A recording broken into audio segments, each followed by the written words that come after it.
Olá, meus amigos, tudo bem com vocês? Sou o professor Moisés Moreira e vou comentar a prova de conhecimentos específicos do concurso do INSS, prova aplicada em 2022, Banca CESP-Sebrasp. A nossa matéria, Direito Previdenciário, a matéria de conhecimentos específicos, simplesmente veio na prova com 70 questões, ou seja, disparadamente o maior peso. Então eu vou trazer aqui para você o comentário de uma por uma dessas questões. Nesses comentários, o que eu quero fazer? Eu quero fazer, além da resolução, eu quero fazer um panorama sobre o assunto que é cobrado em cada questão, de modo que, se você já vem estudando direito previdenciário, isso vale servir como uma revisão, como um detalhamento, como um relembramento daquilo que você estudou.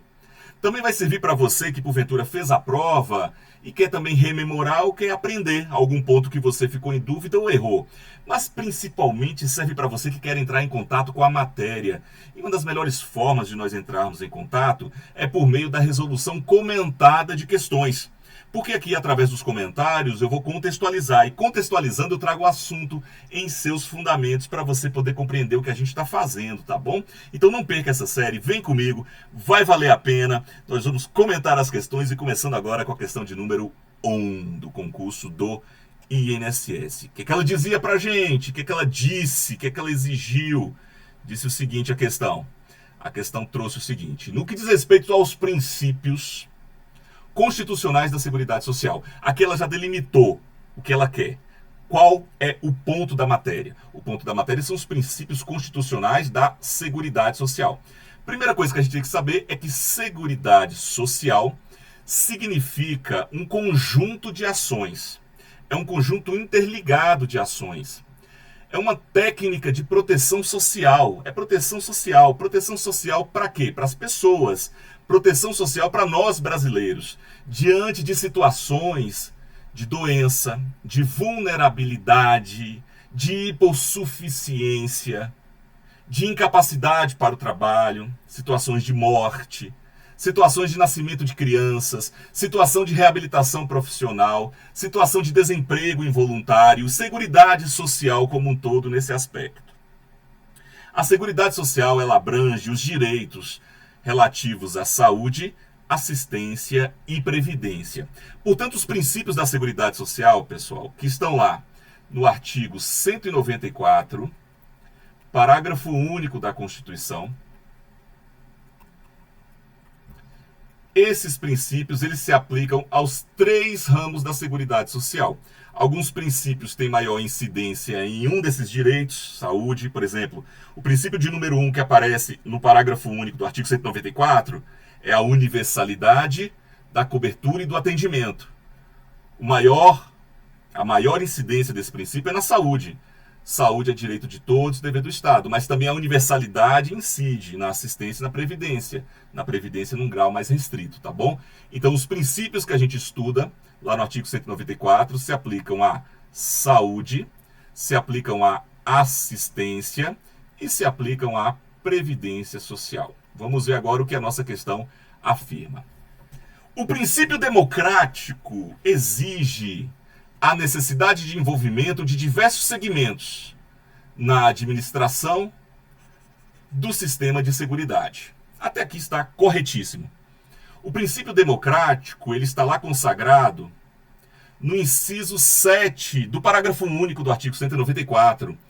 Mas o princípio democrático, ou o caráter democrático da administração, o caráter democrático e descentralizado, especialmente a democracia em si, ela já é um fundamento. A democracia já faz parte e constitui o nosso Estado, porque a Constituição diz que nós somos, no Brasil, um Estado democrático de direito. Então a democracia é decorrência disso. E esse princípio democrático que exige a participação de diversos segmentos é verdadeiro. Exige sim. E nós temos a especificação desse princípio lá no inciso 7 do parágrafo único do 194. E diz que a gestão, por ser democrática, por ter essa característica, ela deve contar com a participação dos trabalhadores, deve contar com a participação dos empregadores, dos aposentados e do governo. Está correto, pessoal. Justamente essa participação dessas 4 partes aqui citadas vão formar o que a gente chama da gestão quadripartite da Seguridade Social, ou seja, nós temos a participação de pelo menos 4 partes que devem ser ouvidas, que devem ter os seus anseios levados em conta nas decisões que envolvem aí a Seguridade Social. Então é princípio democrático, é segmento diverso, é gestão quadripartite, a alternativa está correta, a assertiva está correta. Vamos ver aqui, lá na Constituição, o fundamento da nossa resposta correta. Nós temos o artigo 194, como eu disse para vocês. No caput dele, aqui no caput, ele traz a conceituação, caput é a cabeça do artigo, ele traz a conceituação de Seguridade Social como um conjunto integrado de ações, de iniciativa dos poderes públicos e da sociedade para garantir direitos relativos à assistência, à saúde e à previdência.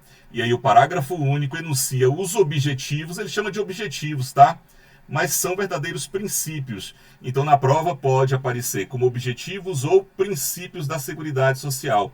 Esses princípios são decorrentes de outros princípios, como a da gestão democrática, vem da própria democracia ou do nosso Estado democrático de direito, e outros princípios decorrentes da isonomia e da dignidade humana e da solidariedade também. Então preste atenção aqui. Então o primeiro princípio que ele anuncia é a universalidade da cobertura e do atendimento. Então a minha Seguridade Social ela deve ser universal, abranger o máximo possível de situações para proteger. Eu tenho também o princípio da uniformidade e equivalência. Um tratamento uniforme, mesmas situações, equivalente, com se tratar de benefícios, com remunerações, com pagamento, com valores de benefícios equivalentes entre urbanos e rurais. Esse princípio é muito importante. Nós tínhamos anteriormente preconceito em relação aos rurais com pagamento de benefícios em valores, às vezes, muito menores do que aqueles que eram pagos para a população urbana. Então a Constituição consagra a uniformidade e equivalência, decorrente aí do princípio da igualdade, da isonomia, não é, meus amigos? E vale lembrar, eu posso ter até diferenciações entre urbanos e rurais, e eu tenho. A idade para aposentar dos rurais é inferior à dos urbanos. O homem rural aposenta com 60 anos, a mulher rural com 55 anos. Eu posso ter uma diferenciação, mas a diferenciação tem que ser fundada nos princípios constitucionais, tem que ser fundada na razoabilidade. Tem que existir um motivo para a diferenciação e um motivo constitucional. O que este princípio veda é que haja preconceito entre urbanos e rurais. Eu também tenho o princípio da seletividade, distributividade dos benefícios e serviços. Eu não vou proteger todas as situações que podem ocorrer a todo momento. Eu seleciono aquelas situações. Então eu vou proteger determinadas situações e a partir daí eu faço a distribuição dessa proteção para pessoas que se destinam a essa proteção. Então eu tenho uma seleção. Por exemplo, na Previdência, a seleção se volta para aqueles que contribuem. Tudo bem? É nesse sentido. Irredutibilidade. Na verdade, a seleção e a distribuição. A seleção eu seleciono uma situação como, por exemplo, idade avançada e protejo e distribuo para quem tem os requisitos das contribuições previdenciárias para ter aposentadoria por idade. Então, seleciono os riscos, as situações que eu vou proteger, idade avançada, a morte, a situação envolvendo a necessidade da maternidade, a reclusão. Então eu selecionei essas situações que merecem proteção e aí eu distribuo, eu seleciono, eu escolho pessoas determinadas que cumprem determinados requisitos. A saúde vai ser muito universal, praticamente atende a todas as situações e atende a todos, inclusive aos estrangeiros. A assistência social vai ser voltada para aqueles que dela necessitam, já a previdência se volta para aqueles que dela contribuem. Irredutibilidade no valor dos benefícios, equidade na forma de participação no custeio, quem pode mais paga mais, quem pode menos paga menos. O outro princípio que nós temos é o princípio da diversidade da base de financiamento. Eu tenho que os recursos da Seguridade Social, eles precisam vir de bases diferenciadas, porque porque se houver uma crise em um determinado setor que contribui, eu possa ter uma outra base para compensar. Então as contribuições vêm dos trabalhadores, dos empregadores, vêm dos orçamentos da União, por exemplo, tá bom?